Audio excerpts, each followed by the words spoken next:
አንድ ሸለቆ ውስጥ ሁለት ሰዎች ይኖሩ ነበር። አንደኛው በጣም ባለጠጋ ነው፣ በቅምጥልነት የሚኖር ነው። አንደኛው ደግሞ ባህታዊ ነው። ያኛው የሰው ሽታ ጠልቶ ትንፋሽ በስቶበት ጠልቶ ነው የሄደው። ብቻውን ለመኖር የሄደ ባለጠጋ ነው። አንደኛው ደግሞ ጤዛ ልሶ ደንጋ ተንተርሶ ዳዋ ጥሶ ለመኖር የሄደ በትህርምት ለመኖር ሙሉ ጊዜውን ለእግዚአብሔር ለመስጠት የሄደ ባህታዊ ነው። አንድ እግዚአብሔር ሰው በዛ ሸለቆ ውስጥ ሲያልፍ አንድ ትንቢት ተናገረ። ምን አለ መሰላችሁ? ዛሬ በዚህ ሸለቆ ውስጥ ያለ ባለጠጋ ይሞታል ብሎ ትንቢት ተናገረ። ይሄን የሰሙ የባለጠጋዎቹ ባለሟሎች ያሻሻግሮች እየበረሩ ሄዱና አንድ እግዚአብሔር ሰው ትንቢት ተናግሯል ዛሬ። ምን አለ? በዚህ ሸለቆ ውስጥ ያለው ባለጠጋ ዛሬ ይሞታል ብሎ ትንቢት ተናገረ። ጉድ ፈላ። ከዛስ ባለጸጋው ሸሽቷቸው የነበሩ ቤተሰቦቹን እያስጠራ በዚያች ሌሊት ሳይሞት ሀብት ማከፋፈል ጀመረ። ምን ነው እኔን መኖርኩበት አለ ሰጣላችሁ። ከዛስ ከሌሊቱ 5 ሰዓት ሆነ፣ ሰውየው አልሞተም። ከሌሊቱ 6 ሰዓት ጠበቀ፣ ትንፋሹ አልተቋረጠም። ከሌሊቱ 7 ሰዓት ሆነ፣ አሁንም ሰውየው አለ። ከሌሊቱ 8 ሰዓት ሆነ፣ ኑሮ ቀጥሏል። ሀብቱን በትሎ ጨርሷል። ከሌሊቱ 12 ሰዓት ሊነጋ ሆነ፣ ሰውየው አይኖቹ ፈጠዋል። እንቅልፍ አይኑ አልዞረም። ምን አልሆነም? በዛች ሌሊት አልሞተም። ለካ በዛች ሌሊት በዛች ሸለቆ ውስጥ የሞተው ባለጸጋ ማን ነበር ያረፈው? ባህታዊ። ወገኖቼ ሀብትን እንዴት ነው የምታዩት እናንተ? ባለጠግነትን እንዴት ነው የምትረዱት እናንተ? መኪና በማሽከርከር ቪላ ቤት በመገንባት ብቻ እየሰማችሁ ነው። አንዳንዶቻችሁ በመንቀሳቀሳችሁና አንዳንድ ነገር በማድረጋችሁ እባካችሁ ለእግዚአብሔር ቃል ጊዜ ስጡ። በጣም እኮ ቅምጥል ነው፣ ግን እግዚአብሔር ምን አለው? ጎስቋላ አለው። በጣም እኮ የናጠጠ ነው፣ ግን እግዚአብሔር ምን አለው? ደሃ ነው። ወገኖቼ ችግረኛውን ባለጠጋ፣ እንደ ሰው የሚታየውን ባለጠጋ ደግሞ ምስኪንና ጎስቋላ የሚለው እግዚአብሔር ምንድነው ካላችሁኝ የሀብትና የድህነት ትርጉማችንን እንድናስተካክል ነው። በእግዚአብሔር ዘንድ እንዲህ አይደል። ባለጠጋ እስካላችሁ ሃይማኖቱ የጸና ምግባሩ የቀና ትሩፋት የሚሰራ በጽድቅ የሚመላለስ እሱ ባለጸጋ ነው። እንግዲህ አይምሮአችንን እናስተካክለው። ከዚህ ስትገባ የምትበላው ላይኖር ይችላል። ነገን በስጋትና በፍርሃት እየኖርክ ሊሆን ይችላል። ሃይማኖቱ ከጸና ምግባሩ ከቀና ትሩፋት ከሰራ በጽድቅ ከተመላለስ እያባበልኳችሁ አይደለም፣ እናንተ ባለጠጎች ናችሁ።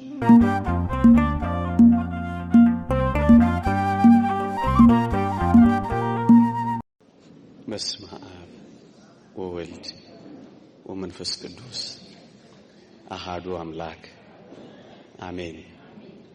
ክቡራን አበው መነኮሳት፣ ክቡራን አበው ካህናት፣ መምህራን ወንጌል፣ ዘማሪያን፣ የተወደዳችሁ ምእመናንና ምእመናት እንዲሁም ሕፃናት በልዑል እግዚአብሔር ስም ሰላም እላችኋለሁ። እንዴት ዋላችሁ? አሜን። በቸርነቱ የጠበቀን ስሙን እንድንጠራ ቃሉንም እንድንሰማ ይረዳን የአባቶቻችን አምላክ የእኛም አምላክ ልዑል እግዚአብሔር ዘላለማዊ ስሙ የተመሰገነ ይሁን። እጅግ አጠር ላለ ደቂቃ የእግዚአብሔርን ቃል እንማራለን። የአባቶቻችን አምላክ እግዚአብሔር በመካከላችን ተገኝቶ እንዲያስተምረን እንዲመክረን ቅዱስ ፈቃዱ ይሆንልን። የጻድቁ በረከት በሁላችን ላይ ይደርብን። አሜን። መቸገርህን አውቃለሁ፣ ነገር ግን ባለጠጋ ነህ። የምንማርበት የትምህርታችን ርዕስ ነው። መቸገርህን አውቃለሁ፣ ነገር ግን ባለጠጋ ነህ። የቅዱስ ዮሐንስ ራእይ ምዕራፍ 2 ቁጥር 9፣ ዮሐንስ ራእይ ምዕራፍ 2 ቁጥር 9። ይህንን ያለው ወይም ይሄ የተባለው የሰርምኔስ ቤተ ክርስቲያን አለቃ ጳጳስ የነበረው ፖሊካርፐስን ነው። ይህን ፖሊካርፐስ ሊቃውንት ሄሬኔዎስ ሁለተኛ ይሉታል። ለዚህ ጳጳስ ነው የተወደደ ጌታችን መድኃኒታችን ኢየሱስ ክርስቶስ መቸገርህን አውቃለሁ፣ ነገር ግን ባለጠጋ ነህ ያለው። ብዙ ወደ ታሪኩና ወደ ሀተታው እንዳልገባ ጊዜ እንዳያጥርብኝ እናንተንም እንዳላደክም ቶሎ ቶሎ ወደ ጉዳዮቹ ፈጥናለሁ። ፖሊካርፐስ ጳጳስ እና የሚመራት ቤተ ክርስቲያን ማህበረ ምእመናን ልጆቹ ድሆች ነበሩ። ድሆች የሆኑበት ምክንያት በሁለት ምክንያት ነው። አንደኛው ሀብታቸው በአይሁድና በአሕዛብ ተወርሶባቸው ነበር። አንደኛው ይሄ ነው። ሁለተኛው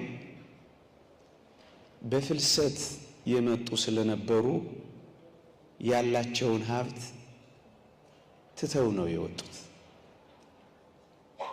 በድህነት ስለወጡ በጣም ችግረኞች ሆነዋል። ምንም ነገር አልነበራቸው። ለዚህ ነው ይህንን የሚያውቀው እግዚአብሔር መቸገርህን አውቃለሁ፣ ድህነትህን አውቃለሁ ያላቸው። የሚበሉት አልነበራቸው፣ የሚጠጡት አልነበራቸው፣ የሚጠለሉበት አልነበራቸው። አንዳንዶቹ እንግዶችና ተፈናቃዮች ስለሆኑ ኑሯቸውን የሚኖሩት እንደ ነገሩ ነበረ። ግን ይገርማቸዋል፣ ከሰማይ የሰሙት ድምፅ እንደምን ያጽናናል። እንዲህ አላቸው፣ እኔ መጀመሪያና መጨረሻ ነኝ አላቸው። ችግርህን እኮ እኔ ያውቀዋለሁ። የሚበላ ማጣትህን እኔ ያውቀዋለሁ። የሚጠጣ ማጣትህን እኔ ያውቀዋለሁ። ሌማትህ ባዶ መሆኑን እኔ ያውቀዋለሁ። ኪስ መሟጠጡን እኔ ያውቀዋለሁ። መሰደድህን እኔ ያውቀዋለሁ። ባዶ መሆንህን እኔ ያውቀዋለሁ። እኔ የማላውቀው መስሎ ተስፋ እንዳትቆርጥ፣ እኔ ያላየሁት መስሎ እንዳትበሳጭ፣ በዚህ ችግርህ ውስጥ እኔ የሌለሁበት መስሎ ሃይማኖትህን እንዳትቀይር። መቸገርህን ምን እላለሁ አውቃለሁ አለው። ያውቀዋል አያውቀው? ያውቀዋል። ወገኖቼ የዚህ ሊቀ ጳጳስ የፖሊካርፐስ ሀብቱ መኪና አልነበረም። የዚህ ሊቀ ጳጳስ ሀብቱ ቤት አልነበረም። የዚህ ሊቀ ጳጳስ ንብረቱ ቤት አልነበረም። የዚህ ሊቀ ጳጳስ ሀብቱ በባንክ ያስቀመጠው ገንዘብ አልነበረም። የዚህ ሊቀ ጳጳስ ሀብቱ ስራ ያስቀጠራቸው ዘመዶቹ አልነበሩ። የዚህ ሊቀ ጳጳስ ሀብቱ የዘመዶቹ የልጅ ልጆቹ አልነበሩ። ግን በጣም ችግረኛ ነው። ነገር ግን ምንድነው? በሞቴ ችግረኛ ነው። ግን ምንድነው? እንዴት ይደንቃል ወገኖቼ! የዚህች ማህበረ ምእመናን የዚህች ቤተ ክርስቲያን የዚህ ሊቀ ጳጳስ ሀብቱ አሁን የገለጽኩላችሁ አልነበረም። የዚህ ሊቀ ጳጳስ ሀብቱ ሃይማኖቱ ነበር፣ እግዚአብሔርን ማያዙ ነበር፣ መንፈሳዊነቱ ነበር፣ ጸጋ እግዚአብሔር ነበር። ወገኖቼ ሀብትን እንዴት ነው የምታዩት እናንተ? ባለጠግነትን እንዴት ነው የምትረዱት እናንተ? መኪና በማሽከርከር ቪላ ቤት በመገንባት ብቻ እየሰማችሁ ነው? አንዳንዶቻችሁ በመንቀሳቀሳችሁና አንዳንድ ነገር በማድረጋችሁ እባካችሁ ለእግዚአብሔር ቃል ጊዜ ስጡ። ሁሉም ነገር ይደርሳል። ምናጣው ይሄንን ቃል ነው። ነገ ከነገ ወዲያ አክብሩት፣ ፍሩት። ካሜራ እንኳን የማያስፈልግ ልማድ አናደርገው። እዩ፣ በጣም ይደንቃል። ምንም ነገር የለው፣ ግን እግዚአብሔር ምን አለው? ይህን ቃል ታምናላችሁ? ክርስቲያኖች ታምናላችሁ? ታምናላችሁ? አዎ። ይኸውላችሁ ዋናው የዚህ ሐሳብ ጭብጥ ምን መሰላችሁ? ችግረኞች ናቸው፣ ብዙ ጉድለት አለባቸው፣ ምንም ነገር የላቸው። ችግራቸው ግን ክርስትናቸውን አላስተዋቸው። እየሰማችሁኝ ነው?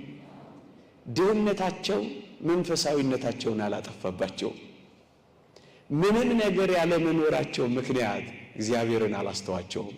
ለዚህ ነው መቸገርህን አውቃለሁ፣ ነገር ግን ምንድነው ባለጸጋ ነህ ያላቸው። ለዚህ ነው ክርስቲያኖች እናንተ እንደዚህ ነው የምታምኑት?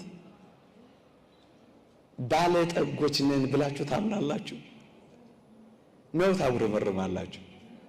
እግዚአብሔር እንደሚያየው ነው የምታዩት ወይስ የተባበሩት መንግስታት እንደሚነግራችሁ ነው የምታስቡት? አንድ ቁም ነገር ልንገራችሁ።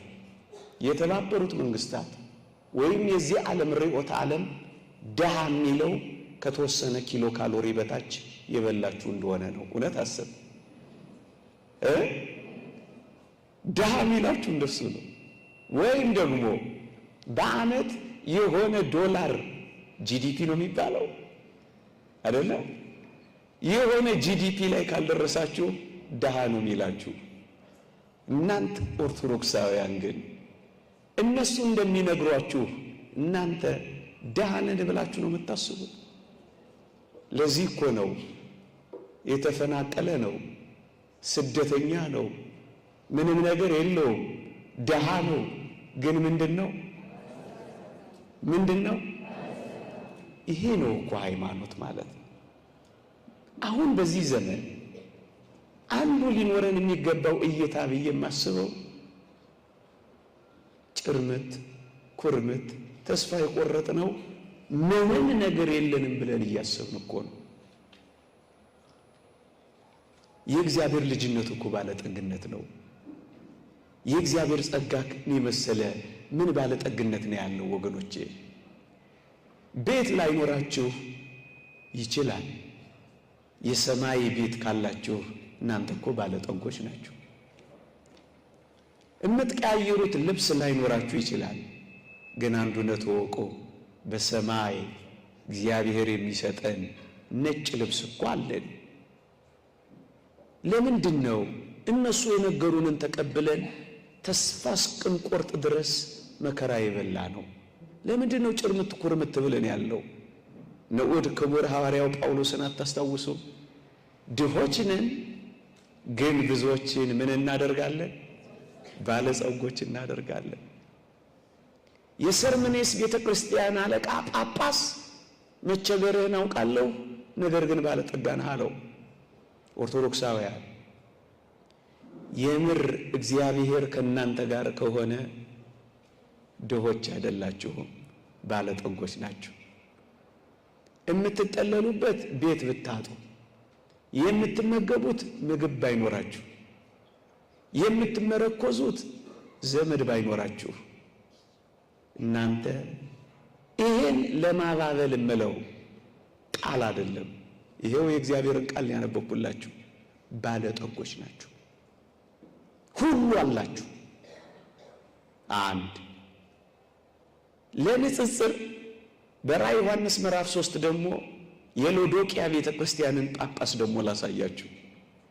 የሎዶቅያ ቤተክርስቲያን ጳጳስ ደግሞ ምን እንደተባለ ታውቃላችሁ? በሎዶቅያ ውስጥ የነበረው ጳጳስና ማይበረ ምእመናን ደግሞ በጣም ሀብታሞች ነበሩ። ከሀብታቸው ብዛት የተነሳ የከፍተኛው መደብ አባላት ነበሩ። የአይን ሕክምና የነበረባት ታላቅ የንግድ ቦታ ነበረች ሎዶቅያ። በጣም የናጠጡ ቅምጥል ሀብታሞች ነበሩ። ግን እግዚአብሔር ምን እንዳላቸው ስሙ። ራዕየ ዮሐንስ ምዕራፍ 3 አንብቡት። ጎስቋላም፣ ምስኪን፣ ደሃም፣ እውርም የተራቆትክ መሆንህን ስለማታውቅ አለ። እንዴ በጣም እኮ ቅምጥል ነው። ግን እግዚአብሔር ምን አለው? ጎስቋላ አለው። በጣም እኮ የናጠጠ ነው። ግን እግዚአብሔር ምን አለው? ደሃ አለው። ወገኖቼ ችግረኛውን ባለጠጋ፣ እንደ ሰው የሚታየውን ባለጠጋ ደግሞ ምስኪንና ጎስቋላ የሚለው እግዚአብሔር ምንድነው ካላችሁኝ የሀብትና የድህነት ትርጉማችንን እንድናስተካክል ነው። ሊቁ ዮሐንስ አፈወርቅ በረከቱ ይደርብንና ይህን ተርጉሞልናል። ደሃ የሚባለው ይላል ብዙ ፈቃዳት ያሉት ሰው ነው። ደሃ የሚባለው ራሱን መግዛት ያልቻለ ሰው ነው። ደሃ የሚባለው በቃኝ ሳይል የሚስገበገብ ሰው ነው። ደሃ የሚባለው ያየውን ሁሉ ልንጠቅባይ ነው። ደሃ የሚባለው በአንድ ሚስት የማይጸና ሰው ነው። ደሃ የሚባለው የሌሎችን እያየ አይኑን የሚያቁለጨልጭ ነው። ደሃ የሚባለው ያለፈችውንም ያገደመችውንም የሚተነኩስ ሰው ነው። ደሃ የሚባለው ኑሮ አይበቃኝም የሚል ነው። ደሃ የሚባለው በዚች ምድር ላይ ብቻውን ለመኖር ሲል ሌሎችን በበሽታ የሚገድል ነው። ደሃ የሚባለው ማይ ነው ብዙ ፈቃዳት ያሉት። ደሃ የሚባለውማ እርቃኑን እየሄደ የሰው ሀብት የሚሰልብ ነው። ደሃ የሚባለውማ ሰነድ የሚደልዝ ቁጥር የሚበርዝ ነው። ደሃ የሚባለውማ ኤክስፓየርድ ዴት እየቀየረ የለጠፈ ለሕፃናቱ የተበላሸ ወተት ኢምፖርት የሚያደርግ ነው። እሱ ነው ደሃ። ሕንፃ ስለገነባ እውነት ነው። ደሃ የሚባለውማ እጽ እያዘዋወረ ሕፃናቶችን የበደለ ነው። እሱ ነው ደሃ። አንተ ሕንፃውን ነው የምታየው፣ አይኑረው አይደለም። አንተ መኪናውን ማሽከርከሩን ስቲከር መለጠፉን አንተ ስትመጣ ማሽከርከሩን ነው አንተ የምታየው። ደሃ የሚባለው እሱ እረፍት የሌለው ሰው፣ ነፍሱ ያላረፈችለት የሚቅበዘበዝ ሰው ነው ደሃ። የድሃይቱን የሚነጥቅ ሰው ነው ደሃ። ቀረጥ የሚሰውር ሰው ነው ደሃ። ደሃ የሚበድል ፍርድ የሚያጓድል ሰው ነው ደሃ። ሙዳየ ምጽዋት የሚገለብጥ ሰው ነው ደሃ። ድሃይቱን ፍርድ የሚያሳጣ እሱ ነው ደሃ። ጮክ ብለንም ደሃማ ይሄ ፊት ሬት እና ያጸና እሱ ነው ደሃ። ፊት የሌለው ሰው ነው ደሃ። የሚያደላ ሰው ነው ደሃ። ደሃማ እሱ። ደሃ ማን ነው? የተራበ፣ የተጠማ፣ የተቸገረ፣ የወደቀ፣ ንጹህ መጠጥ ውሃ ያጣ እሱ ደሃ አይደለም። በእግዚአብሔር ዘንድ እንዲህ አይደለም። ባለጠጋ እስካላችሁ ሃይማኖቱ የጸና ምግባሩ የቀና ትሩፋት የሚሰራ በጽድቅ የሚመላለስ እሱ ባለጸጋ ነው። እንግዲህ አይምሮአችንን እናስተካክለው። ተሰደህ ይሆናል፣ ባህር ዳርቻ ላይ ተቀምጠህ ይሆናል። ከዚህ ስትገባ የምትበላው ላይኖር ይችላል። ነገን በስጋትና በፍርሃት እየኖርክ ሊሆን ይችላል። ሃይማኖቱ ከጸና ምግባሩ ከቀና ትሩፋት ከሰራ በጽድቅ ከተመላለስ እያባበልኳችሁ አይደለም፣ እናንተ ባለጠጎች ናችሁ። ሲሪ ካልገለበጣችሁ፣ ሞራ ካላስገለጣችሁ፣ ጠንቋይ ጋር ሄዳችሁ ካልካደማችሁ፣ ባያ ሄዳችሁ የሰው ካልሰለማችሁ፣ ሌላ አዳራሽ ገብታችሁ የፋይናንስ ጥርመሳ ተሰልፋችሁ አካውንታችሁን ባንክ ሄዳችሁ ገብቶልኛል እያላችሁ ካልታገሳችሁ፣ ለቪአይፒ ለምናምን በለ ፋይናንስ ጸሎት አድርግልኝ እያላችሁ የሌለውን እንዳለ አድርጋችሁ እናንተ ድሆች ናችሁ። ከጸናችሁ ግን እናንተ ባለጠጎች ናችሁ። ምንም ላይኖራችሁ ይችላል። ሰላም አላችሁ፣ ረፍት አላችሁ፣ እርካታ አላችሁ፣ ደስታ አላችሁ፣ ጸጥታ አላችሁ። እናንተ ባለጠጎች ናችሁ። ሎዶቅያና የሰርምኔስን ሰዎች አትዋቸው። አያሌው ኢየሱስ የጻፋት ሲና መጽሐፍ ላይ ያገኘዋት ታሪክ እንዴት ተጣፍጣለች። አንድ ሸለቆ ውስጥ ሁለት ሰዎች ይኖሩ ነበር። አንደኛው በጣም ባለጠጋ ነው፣ በቅምጥልነት የሚኖር ነው። አንደኛው ደግሞ ባህታዊ ነው። ያኛው የሰው ሽታ ጠልቶ ትንፋሽ በስቶበት ጠልቶ ነው የሄደው፣ ብቻውን ለመኖር የሄደ ባለጠጋ ነው። አንደኛው ደግሞ ጤዛ ልሶ ደንጋ ተንተርሶ ዳዋ ጥሶ ለመኖር የሄደ፣ በትህርምት ለመኖር ሙሉ ጊዜውን ለእግዚአብሔር ለመስጠት የሄደ ባህታዊ ነው። አንድ እግዚአብሔር ሰው በዛ ሸለቆ ውስጥ ሲያልፍ አንድ ትንቢት ተናገረ። ምን አለ መሰላችሁ? ዛሬ በዚህ ሸለቆ ውስጥ ያለ ባለጠጋ ይሞታል ብሎ ትንቢት ተናገረ። ይሄን የሰሙ የባለጠጋዎቹ ባለሟሎች ጋሻጃግሬዎች እየበረሩ ሄዱና አንድ እግዚአብሔር ሰው ትንቢት ተናግሯል ዛሬ። ምን አለ? በዚህ ሸለቆ ውስጥ ያለው ባለጠጋ ዛሬ ይሞታል ብሎ ትንቢት ተናገረ። ጉድ ፈላ። ከዛስ ባለጸጋው ሸሽቷቸው የነበሩ ቤተሰቦቹን እያስጠራ በዚያች ሌሊት ሳይሞት ሀብት ማከፋፈል ጀመረ። ምን ነው እኔም በኖርኩበት አላችሁ ሰጣላችሁ። ከዛስ ከሌሊቱ 5 ሰዓት ሆነ፣ ሰውየው አልሞተም። ከሌሊቱ 6 ሰዓት ጠበቀ፣ ትንፋሹ አልተቋረጠም። ከሌሊቱ 7 ሰዓት ሆነ፣ አሁንም ሰውየው አለ። ከሌሊቱ 8 ሰዓት ሆነ፣ ኑሮ ቀጥሏል። ሀብቱን በትኖ ጨርሷል። ከሌሊቱ 12 ሰዓት ሊነጋ ሆነ፣ ሰውየው አይኖቹ ፈጠዋል፣ እንቅልፍ አይኑ አልዞረም። ምን አልሆነም በዛች ሌሊት? አላችሁ የላችሁ? ወደው አይደሉም ለካ የኔታ አላችሁ የላችሁም የሚሉ አልሞተም። ለካ በዛች ሌሊት በዛች ሸለቆ ውስጥ የሞተው ባለጸጋ ማን ነበር? ማን ነበር ያረፈው? ባህታዊው ነበር። እውነተኛ ባለጠግነትና ድህነት ስላልገባን እኮ ነው አንጀታችን አሁን ተስፋ የቆረጠ። ገና አልገባን። አንድ ነገር ጨምሬ ላብቃ። እየሰማችሁኝ ነው? ሊቁ ዮሐንስ አፈወርቅ በረከቱ ይደርብንና እንዲህ ይላል፣ የሰው ልጅ ፍጻሜ ሳታዩ ይላል፣ የሰው ልጅ ፍጻሜ ሳታዩ እድለኛ ወይም መከረኛ፣ ባለጠጋ ወይም ደሃ እንዳትሉ። እየሰማችሁኝ ነው? ፍጻሜው እዚህ ይመስላችኋል? እንኳን ፍጻሜ ጅማሬ የማይሆንም ይሃለም። ለምንድን ነው ፍጻሜው ሳይመጣ ተስፋ የምትቆርጠው? ነው እኮ ትልቁ ነጥብ። ፍጻሜውን ሳታዩ ተተኮሰ፣ አቤት እሱ እንዳትባባሉ። ፍጻሜው እዚህ አይደለም። ፍጻሜውን ሳታዩ ባለጠጋ ደሃ፣ የከበረ የተዋረደ፣ እድለኛ መከረኛ እንዳትሉ። ፍጻሜውን ይው። ፍጻሜው የት ነው? ፍጻሜው በሰማይ። ይሄንን በአንድ ምርጥ ምሳሌ ያስረድቻችሁ አበቃለሁ። እሱም የአልዓዛርና የነዌ ታሪክ ነው። ታስታውሳላችሁ አይደል? ታስታውሳላችሁ? አልዓዛር እጅግ በችግር የኖረ ሰው ነው። ምድር ላይ ምንም ነገር የሌለው ሰው ነው። ላስታውሳችሁ፣ ቅምጥሉን ባለጸጋው ነዌን ብቻ እያየ የኖረ ሰው ነው። ግን መግቦት እግዚአብሔርን ከቶም ቢሆን ተጠራጥሮ አያውቅም። ደግሞ አለው። ልትራቡ ትችላላችሁ፣ ልትጠሙ ትችላላችሁ። በዚህ ዘመን በጣም ልትጨነቁና ልትሳቀቁ ትችላላችሁ። መግቦት እግዚአብሔርን፣ የእግዚአብሔርን መጋቢነት፣ የእግዚአብሔርን መኖር ሳትጠራጠሩ ከኖራችሁ እናንተ ባለጠጎች ናችሁ። እዩት፣ አልዓዛር አንድ ቀንም ቢሆን አላማረረው። ሁለተኛ፣ አልዓዛር ከድህነቱ ጋር ጽኑ የሆነ ደዌና በሽታ ነበረበት። ምእመናን፣ እኔና እናንተ እኮ ተጉዘን እዚህ የደረስንበት እግራችን አለ። እኔና እናንተ እኮ የምንተነፍስበት እስትንፋሳችን አለ።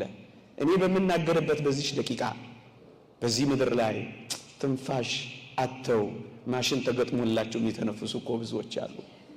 እኔና እናንተ ያማረ ልብስ ለብሰን እዚህ ቁጭ ብለናል። ወገኖቼ ከቆስላቸው ጋር አንሶላቸው ተጣብቆ የሚያገላብጣቸው ያጡ እኮ ስንቶች አሉ። እኔና እናንተ እኮ እያኮረፍን ያለነው በመኪና ነው። እግር ሳይኖራቸው መንቀሳቀስ ያልቻሉ እኮ ስንቶች አሉ። እኔና እናንተ እኮ በምንቀይረው ልብስ በማጣታችን ነው ያኮረፍነው። ወገኖቼ ልብሳቸው አልቆ እኮ ዋዕይ የበላቸው አሉ እኮ። እኔና እናንተ እኮ የምንደግመው ምግብ በማጣታችን ነው እያኮረፍን ያለነው። ቤንዚል የሚስቡ እኮ አሉ። እውነት አሰብ ረሃብን፣ የዚችን ምሽት ረሃብ ለማለፍ እኮ ይኸው ጎዳናችንን በነዳጅ ሳቢዎች እኮ ተሞልታለች። ክረምት ተመልከቱ፣ ስንት ወጣቶችና ሕፃናት እንደሚያርፉ ታውቃላችሁ። እነዚህ መንገዶች ሲሰሩ በጣም ደስ የሚሰኙ ሕፃናት በጣም ብዙ ናቸው። ምክንያቱም ሌሊት የሚዘንበውን ዝናብ ቱቦ ውስጥ የሚያሳልፉ እኮ ብዙ ናቸው። እናንተ ቀለም ስላላስቀባችሁ ነው እነሱ እንዴት አድርገው ቀን እንደሚያልፉ የሚሳቀቁ እኮ አሉ። ተው እንጂ ክርስቲያኖች፣ እኛ ምን እንመረራለን? አልዓዛር ጽኑ ደዌ የነበረበት ምን ማድረግ የማይችልበት ቁስሉን እንኳን ማከክ የማይችልበት ጉልበት ያጣ ነበረ። ውሾች ቁስሉን ሲልሱለት ደስ ይለው ነበር ይላል። እሺ ባለጠግነት ደዌነት ብቻ አይደለም፣ ውሻውን ማባረር እስኪያቀቱ ድረስ አንተ በቁስል አልተመታ። ውሻ የሚያባረርበት አቅም እንኳን እስኪያጣ ድረስ። ተው እንጂ ምዕመናን ይሁት ሲልሱለት እንደውም ያገዙት እንደመሰለው አድርጎ ደስ ይለው ነበር። ወገኖቼ እንዲህ አይነት ድህነት ውስጥ ነበር አልዓዛር የነበረው። እዚህ እስጢፋኖስ ሰምታችኋል። የዛሬ ጥቂት ዓመት ሊቀ ትጉሃን ታስታውስ ከሆነ ኤፍኤም ሬዲዮ ላይ አንድ ልብ ሰባሪ ዜና ሰምቼ ነበር። ሴትዮይቱ በገጠሪቱ የኢትዮጵያ ክፍል የምትኖር ኦርቶዶክሳዊት ናት። 3 ልጆች አሏት፣ ግን ታማሚ ናት። ልትጠመቅ እዚህ እስጢፋኖስ አንድ ተጋባዥ አጥማቂ ያጠምቅ ነበር። ያን ሰሞን ልትጠመቅ መጣች። ማን አባከና ይበላት? ቤቷን የታደረገች እስጢፋኖስ አካባቢ ካሉ አንድ ጥግ አደረገች። የብዙ ክርስቲያኖች ቤት ለዚህ ሴት አልተከፈተም። ከዛስ የኔና የናንተ የቤተ ክርስቲያናችን አጸድ በር ይዘጋል፣ መጠለያዎችም ማደር አይቻልም። እቺ ሴት ጥቂት ቀናት ቆየች እዛ። በመጨረሻ ላይ ግን በሬዲዮ ነው የሰማሁት፣ ኤፍኤም ሬዲዮ ላይ አንድ ልጇን እዛ አካባቢ ካለው ወንዝ የወጣ ጅብ በላባት። አሁን ግን ብዙ ክርስቲያኖች አሉ ሸረሪት የሚያደራበት ሰርቪስ ቤት ያላቸው። አሁን እየኖርን ነው ክርስትና አለን እንጃ። አንዳንዴ ወንጌል ቤት አለች የት ነው የምትኖረው እስክትባል ድረስ እንደዚህ የሆኑ ሰዎች እኮ አሉ። አልዓዛርን ደግሞ ተመልከቱት። የሚያየው ደግሞ ባለጠጋውን ብቻ ነበር። ከሱ የሚያንሰውን የማየት እድል አልነበረም። የባለጠጋው ደጅ ላይ ነበር የወደቀው። እኔና እናንተ እኮ በጣም የሚያንሱ ሰዎች እያየን እኮ ነው አሁን የሚያንሱ።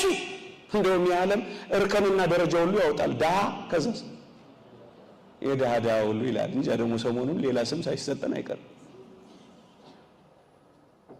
አልዓዛር የድሃ የሚያይበት እድል እንኳን አልነበረው። ጠቅጥቀናቸው የገባናቸው ስንት ድሆች አሉ እንጃ። በየህሙማን በየጸበል ቤቱ እንጃ ይነግሩኛል አንዳንድ እህቶች እኮ እንሰማለን እኮ ምግብ ከበላው 3 ቀን የሆነኝ ብለው ደጅ ወደቁ። ማን ያያቸዋል? የምግብ ማዕከላትን የመመገቢያ ማዕከላት እንኳን የሉንም እኮ እኛ። እንደው ይቅርታ አድርጉልኝ። ምን አለ አንዳንድ ጠንካራ ማህበራት ሰብሰብ ብለው የምግብ ማዕከላት ምንድነው የሚባሉት እነዚህ አሉ አይደል? እንደዚህ ምንድን ነበር የሚባሉት? የምገባ ማዕከላት የሉንም እኮ። እንደ ነገሩ ነው የሚበላው። ካገኘ ካላገኘ እንጃ። ይሄ ነገር ምን እንደሚሆን አስቡት። ብዙ ድሃ ደግሞ እየቀፈቀፍን ነው አሁን። ይቅርታ አድርጉልኝ። ብዙ ድሃ እያመረትን ነው አሁን። ባልተረጋጋ ህይወት ውስጥ ብዙ ድሃ ማፍራት ደግሞ አይከብድም። ብዙ ኑሮ መፈናቀል አይከብድም። ጦርነት ደግሞ የሚያፈናቅለው ድሃን ደግሞ ብዛት ተመልከቱ። ስራን ያስፈታውን ተመልከቱ። በዚህ ጊዜ ይልቁንም ኦርቶዶክሳውያን የምገባ ማዕከላት፣ የአልባሳት ማዕከላት፣ የማጽናኛ ማዕከላት፣ ከሱስ ማገገሚያ ማዕከላት አያስፈልጉንም። የመጀመሪያን ማህበራት እንዴት ሰማይ እንደወሰዳችሁን እንጂ ቅድም እንዴት አምሮባል። ግን የዝማሬ ምገባ ማዕከላት ብቻ አይደለም። 3 ቀን ነው የሚሉ ሰዎችን የሚያስተነፍሱ የምገባ ማዕከላት ያስፈልጉን። ድግሶቻችንን ተመልከቷቸው። ለአሜት ድግሶቻችን ክርስቶስ የተባረረባቸው ድግሶቻችን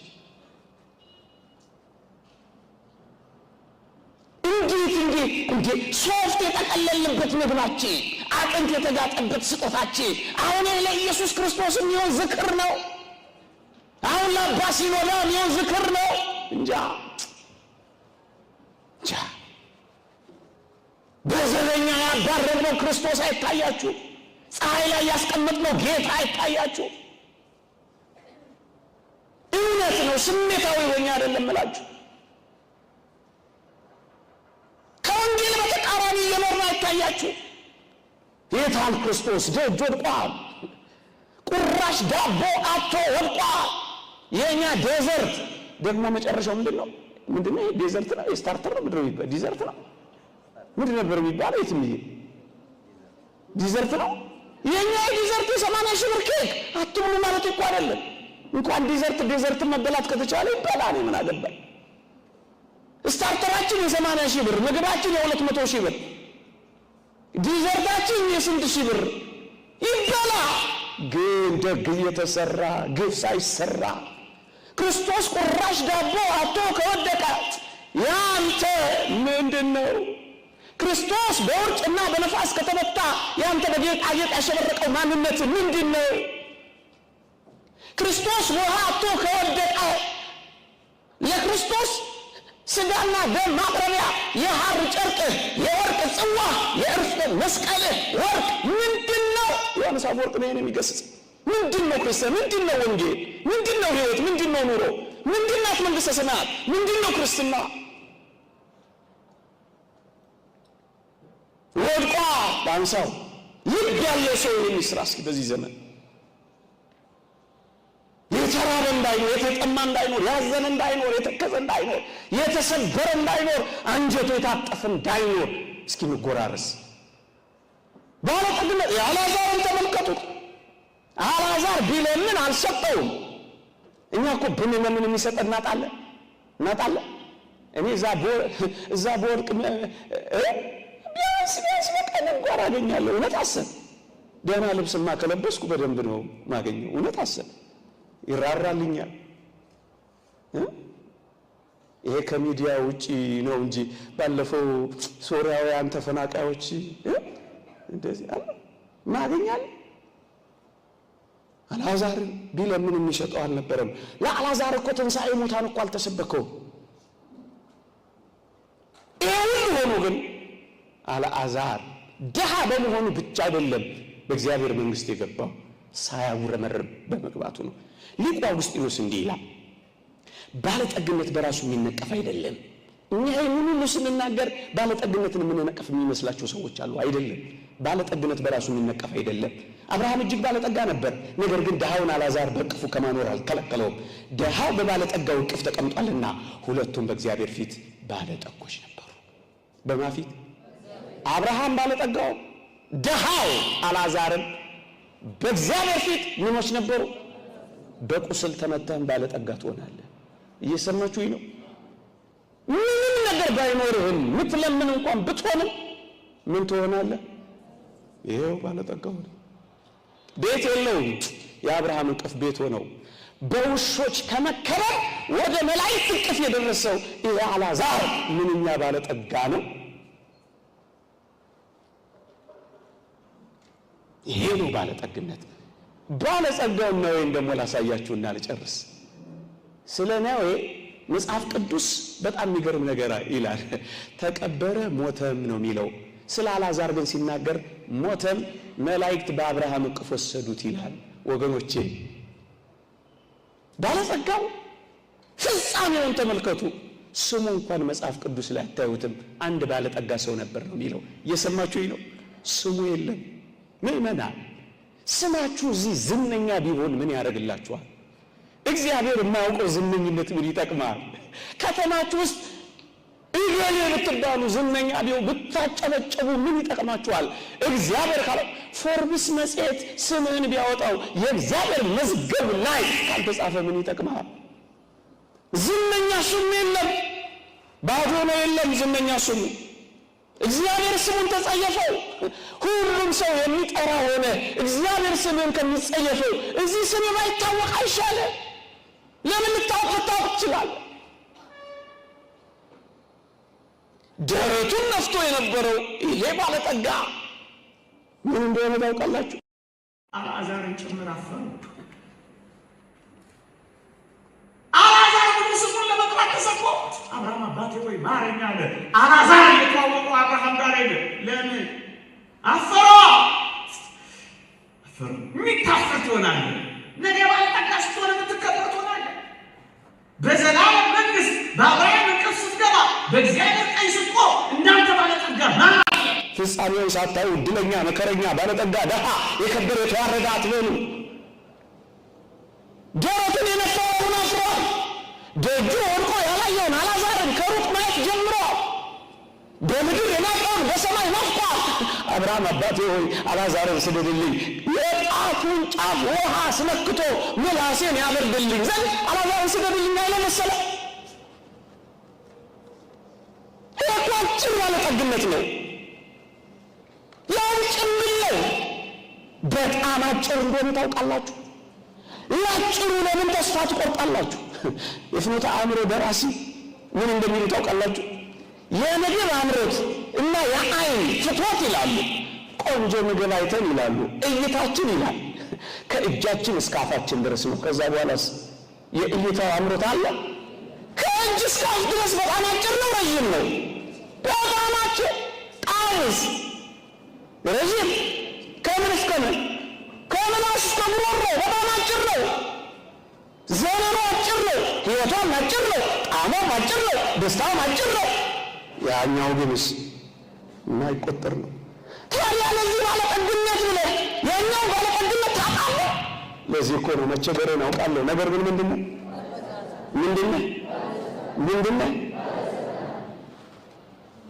እርግጠኛ ነኝ ሀሳቤ ገብቷቸዋል። አዎ ባለጠጋ። አንዳንዶች ኦርቶዶክሳዊነት እንደዚህ ስናስተምር አትስሩ አትልፉ እንደምንል አድርገው የሚያስቡ ሰነፎች አሉ። አይደለም። እውነተኛውን እግዚአብሔርን ቃል ግን መናገር አለብን።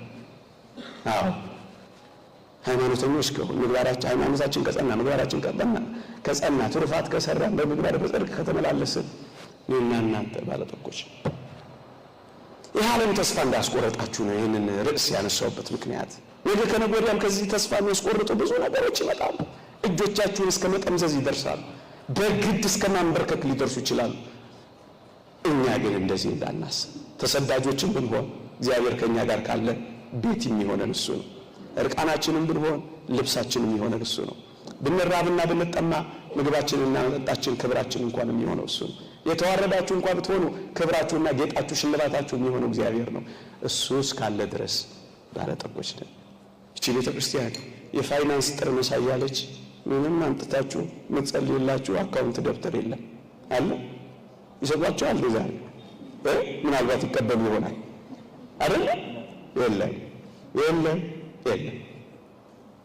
አንድ እውነት ግን አለ። ወደ ሰማይ የዘላለማዊ ባለጠግነት የምትወስድ ግን መወጣጫ መሰላል ግን እዚህች ቤት አለ። እውነት አሰብ። አዎ የይሁዲ እምነትና ምናምን እምነት ለብልጽግና የተመቹ ናቸው። ኦርቶዶክሳዊነት ግን ለብልጽግና አትመችም ተብላ የተገፈተረችበት ዘመን እንደሆነ እናውቃለን። ግን ክርስቲያኖች ለሰማያዊ ብልጽግና ካበቃችን ከዚህ በላይ ምን እንፈልጋለን? እውነት አሰብ። እንደ አንዳንዶች ብዙዎችን ያደረዩና ራሳቸውን ባለጠጋ የሚያደርጉ ንግድ ያደረጉት ነገር ሊኖር እንደሚችል ተስፋ አደርጋለሁ በዚህ ዘመን። ሰሞኑን አንድ ክፍለ ሀገር ሄጄ ያየሁት ልብ ሰባሪ ነው። ልክ የቡና ሰዓት ደርሷል። ማንንም ለመተቸትና ለመንቀፍ አይደለም።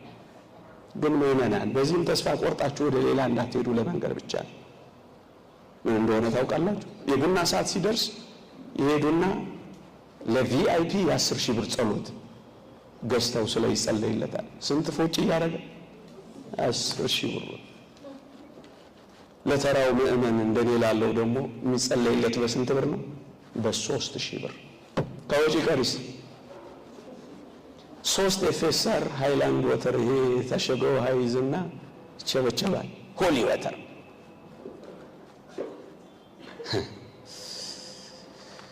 ልብ ይሰብራል፣ ያሳምማል። ድሆች ገበሬዎች ከአፈር ጋር የታገሉ በጠራራ ፀሐይ ገንዘብ ይነጠቃሉ፣ ድሃ ይሆናል። አንድ ሰው ይከብራል፣ ብዙዎች ግን ይሰበራሉ። ይሄ ብልጽግና። እግዚአብሔር እረኛዬ ነው የሚለው ይሰረዝና አይታችኋል አይደል? ጎስፔል ፎር ፕሮስፔሪቲ የብልጽግና ወንጌል ገንዘብ ብር እረኛዬ ነው መዝሙር ቀይረው። እናንተ እንደዚህ ነው መሆን የምትፈልጉ? መቸገራችሁ ይታወቃል። ያውቀዋል አውቅ ግን ምንድናችሁ? እንደዚህ ያለ መባል ያብቃ። አሜን የሚሉት እዚህ ጋር ያሉት ብቻ ናቸው። ይቆየ።